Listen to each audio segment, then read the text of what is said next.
Welcome back, everybody. Today we're going to start putting this Super C Farmall engine together. As you know, I've had it completely apart. I've put my gun cleaning stuff through all the oil galleys. I blew them all out this morning. This drain here doesn't really go anywhere into the oil galley. It just basically is a housing drain. But anyway, I'm going to put all these plugs back in. I got some back here to put in. I'll get all the plugs put in all at one time. And that way none of them will get forgotten.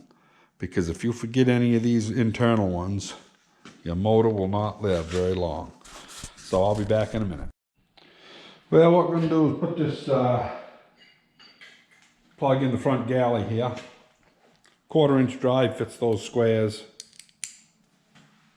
And I'm using a little bit of John Deere thread locker and sealer. This stuff seems to work pretty good. It doesn't tighten it up to the point you can't get it apart, but yet it holds it and seals it. So, and I happen to have it in stock, so that's what we're using.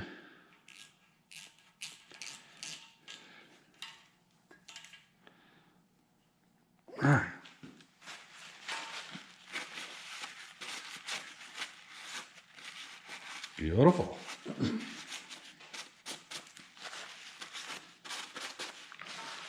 Okay. I've got one more to do on the back, and I put the thread locker on all these too, same way. And that one there, I'm not actually going to put a thread locker on. I'll just put regular pipe dope on it, because that comes out on a regular basis. Okay, off camera, I just wiped everything up there. And next job, we're going to put these seals in. And probably should have done it from the bottom. It's a lot easier, but they go right in easy.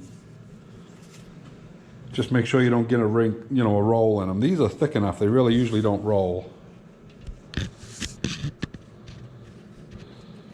You get them started and just kind of pucker them right in. There we go.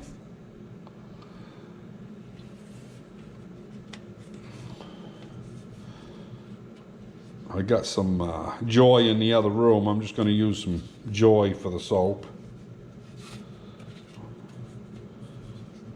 Gojo will work, as long as it don't have pumice in it. And any hand cleaner will work that's got a good soap base to it. I wished I could remember the whole story, but I probably won't get it right, but I'll tell it to you real quick. So, a friend of mine, I'm not going to mention any names, but he was working at a shipyard. And I think it was a Fairbanks Morse big generating set. And he was down there putting the sleeve packs into it. And he was using Gojo. Of course, you get into the manuals, and they'll say, military part numbers, such and such and such. And he's down there reaching into the Gojo bucket, right? Just popping them right in. And he'd done it hundreds of times before to the same model engines, there's never a problem. But one of the guys came down, one of the inspectors, and says, what are you putting them sleeves in with? And he said something about some product that probably would have an incompatibility and would start a nuclear holocaust and probably send their boat to the bottom. Just being a smart ass. Well, he went back to work and that guy laughed. Well, it wasn't 5 minutes later, guys in uniforms came on and pistols, and they escorted him off the base, and he never was allowed to go back there again. But it was kind of ironic, just a smart ass comment, and the guy would never do anything to harm a ship, but yeah, kind of funny how things like that happen. I wished he was here to tell the story, because he could tell it. When you listen to him tell it, it's hilarious. But anyway, seals are all in. I'm going to go get some hand cleaner and we'll put these in. Yeah, that right there is what it looks like after it went in. And yeah, went in good. Not a lot of soap on there. that soap just gets into your antifreeze and stuff, and it doesn't do the engine any good because it changes the pH. So you don't want to overuse the soap. Just enough to get it to go in.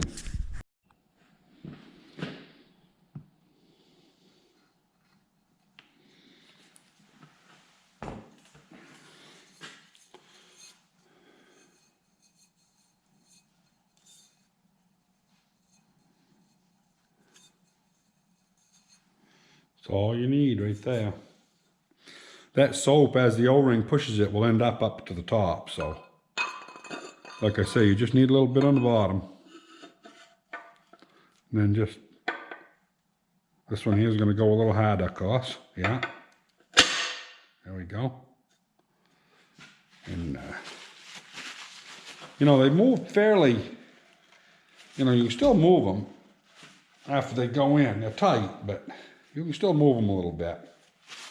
This sleeve right here that's about 3 thousandths too tall, it doesn't matter what sleeve I put in there. So it's the recess, the counterbore, was probably frigged up from the factory. And it's gone this long, I'm not going to worry about it. But it does have 10 thousandths. Well, I say 10. It's probably 9.5. It's just shy of 10. Close enough that I really don't like it, but yeah, it is what it is.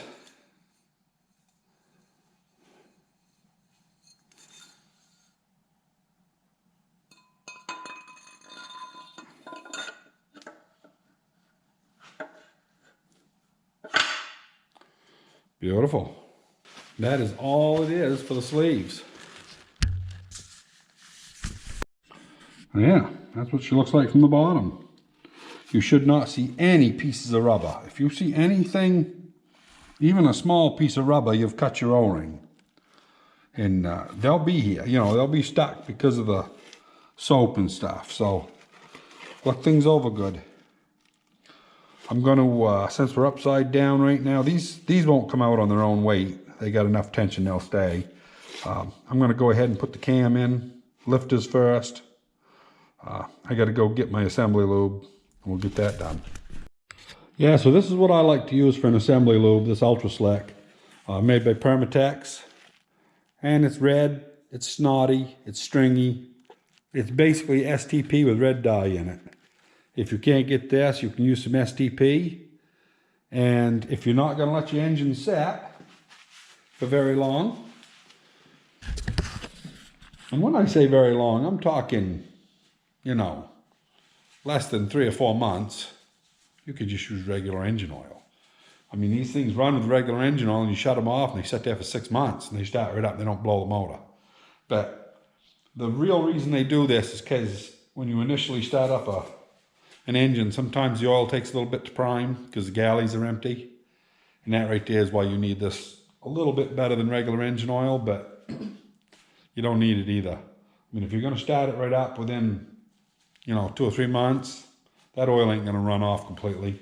There's only 1/1000 thousandths or so clearance in the bearings, and the capillary action will hold it there. So it won't really leave. Anyway, I'm going to go ahead and wash the lifters. I'll get them all in. There's nothing there to show.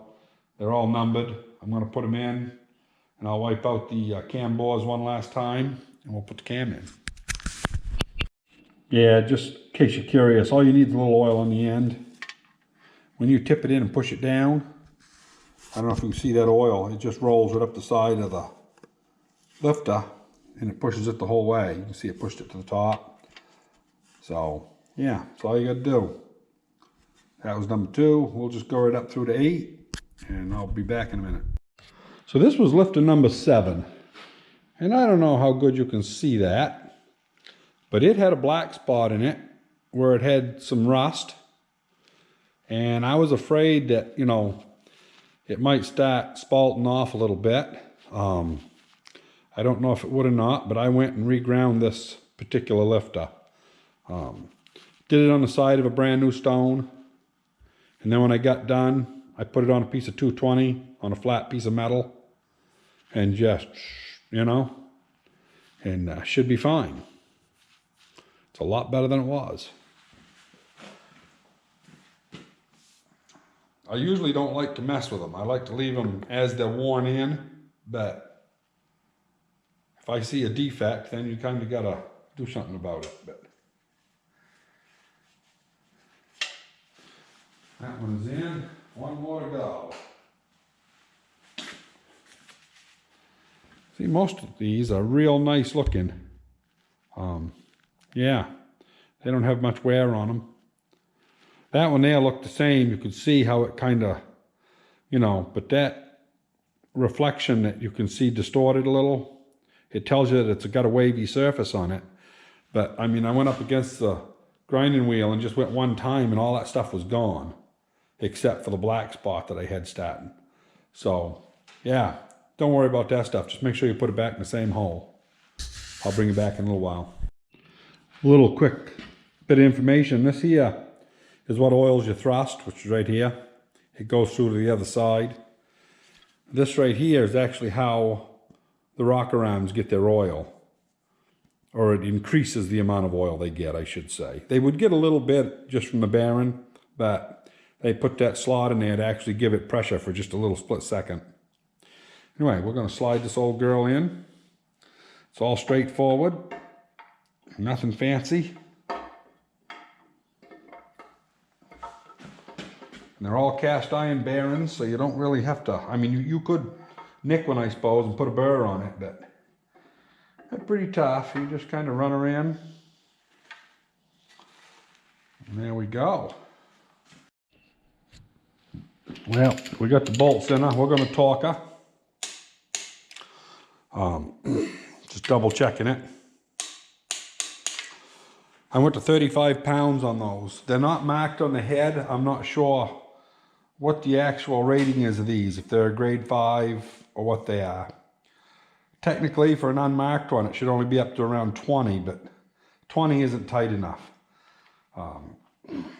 So, yeah, got just a few thousandths backlash. That's good. Okay, doing something a little different here. There's 5.5 thousandths worth of paper right here. Maybe close to 6. Probably closer to 6, but they're just a little under 3 thousandths a piece. A couple tenths. I got 2 pieces in there. I'm going to set the crank on it. Put the cap on it. I'm not going to torque it. I'm just going to snug it down so that I can roll it and keep the crank in there. And that's going to allow the crankshaft to be positioned within 1 thousandths of where it's supposed to be.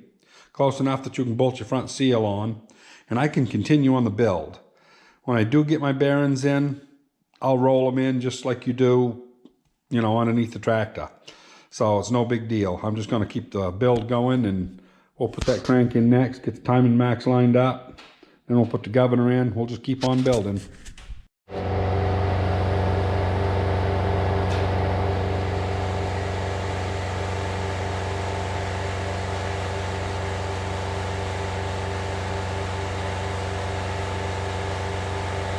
Okay. Couple more teeth. That right there is it. So we got them in. They are just snugged, nothing more. You can hear the 5 thousandths clearance I got. So, but that's okay. That'll let us continue our build. As you can see, this here and this here are the two that was turned up before. I've got them flattened out on the anvil. You put them to the inside. Now you've got a fresh one there. The next rebuild, they can use this point over here. So yeah, these things are usable at least 4 times. And you probably can bend a lot of those twice. You probably could rebuild this thing 8 times before you have to replace those. It depends how much it bothers you to see, you know, something a little crinkled up. But anyway, we're going to put the governor in, get that timed, and then we're going to work on this front cover. Okay, so just in case you're curious, the singles go together, the doubles go together. And I don't know if you can see that. It's awful hard to see it, and it might get washed out. There's 2 very faint marks right there off that single tooth. And the 2 go to the 2. So yeah, that's how she's supposed to be lined up. If you do it the opposite, you're actually running the tractor off one tooth. Because what you'll do is you'll time it opposite. In other words, instead of having, you'll be 180 out when you actually time it if you have that off like that. And it'll run, but you're off a tooth. So it won't run as good as if you get it right. So the singles go from the cam to the timing gear, and then the doubles go to the governing gear. And if you get that governing gear wrong, if you can't find them two very, very faint marks, you can put it together and you can make it up in the distributor. Not a big deal, but that's how it's supposed to be. Anyway, we're just getting ready to put the front cover on this. I wanted to show you one more thing about this governor. This one here is in pretty good shape, but I'll show you about this shaft here. Now my bearing's in pretty good shape, but you can see where it's sat for a few years. You always get electrolysis and moisture. It's your worst enemy. But that right there is in good shape. This here has some wear on it, as you can see. Put this side here back towards your governor. That gives you a new surface to wear on. And this end right here, when you put it on, don't matter if that's got a groove cut in it or not, because you've got a heavy steel washer there going. So yeah, that's how to renew that piece there without buying a new one. And anyway, I'm going to continue getting ready for the front cover here. Well, we're going to put that to bed tonight. I had to have the governor assembly to put the front cover on. So I went to wash it up. Noticed one of the shafts is loose. I'll show you what I found. I didn't video it taking it apart, but it's a mess. I just ordered a, I don't know, $100 kit there to rebuild it. So the shaft is junk. And you know, yeah, I could build one, but you know something? Sometimes you're just well off just to buy new. See the needles down there on the bottom? They're all coming out of these bearings. This stuff all here is good. I got to find one of these little stiff springs for the buffer spring. That's broke. And the biggest problem I got, this right here was electrically welded. I don't know if it was friction welded or if they just pushed it up against it and put a lot of current through it. I'm not sure how they welded it. But this particular piece of steel, you can't touch it with a file. So that tells me I really shouldn't be making it out of just a regular mild piece of steel. So I haven't decided yet if I'm just going to run this. It's probably got 25 thousandths wear on it. But all it does is actually rock the arm to stretch the spring. You know, this here goes on the other end of it. So it's not real critical, you know. It's going to rotate and rock and stretch that spring right there either way you. So I'll probably just run it the way it is. But I didn't knock it apart on the camera, but I will put it together on the camera when the stuff comes in. It's probably going to be probably close to a week, probably next week before it comes in. Tomorrow I'm going to go ahead and put the pistons and rods together and put that stuff all in the cylinders. And I'll get the rod bearings all torqued up on the crank, and we'll get some of that stuff done. So anyway, we'll see you tomorrow, and hope you enjoy this one, and we'll see you on the next one. Don't hesitate to hit the like button and subscribe.